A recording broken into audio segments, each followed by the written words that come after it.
फ्लॉवरचं नुसतं नाव जरी काढलं तर नाक डोळे मुरडणारे देखील अगदी आवडीने खातील फ्लॉवर, याची मला खात्री आहे. तर अगदी वेगळ्या पद्धतीने आज आपण फ्लॉवरची भाजी बनवणार आहे. त्यासाठी गॅसवरती कढई ठेवायची, त्याच्यामध्ये पाणी ओतायचं, चवीपुरतं मीठ आणि हळद टाकून त्याच्यामध्ये हा स्वच्छ धुतलेला फ्लॉवर एक 80 ते 90% आपल्याला शिजवून घ्यायचा आहे. त्यानंतर तो फ्लॉवर एका चाळणीत नितळायचा आणि त्याच्यावरती गार पाणी ओतून घ्यायचं.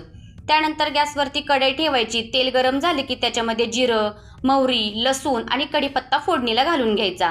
त्यानंतर उभा बारीक चिरलेले 2 कांदे 1 मिनिटभर आपल्याला व्यवस्थित परतून घ्यायचा आहे.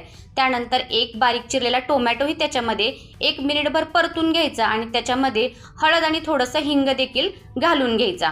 त्यानंतर त्याच्यात काळं तिखट, तांबडं तिखट आणि थोडासा गरम मसाला देखील 1 मिनिटभर आलटीपलटी करून घ्यायचा आणि त्यानंतर त्याच्यात फ्लॉवर आपल्याला घालून घ्यायचं आहे. फ्लॉवर शिजल्यामुळे जास्त त्याला परतायची गरज नाही.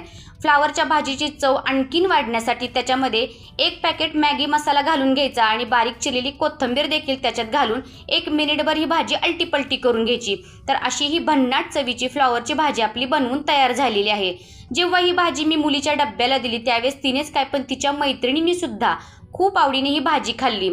त्यांचा विश्वासच बसला नाही की फ्लॉवरची भाजी अगदी छान चवीची झाली होती. तुम्ही एकदा नक्की करून बघा आणि आवडल्यास चॅनलला लाईक, शेअर आणि सबस्क्राईब तेवढं करा.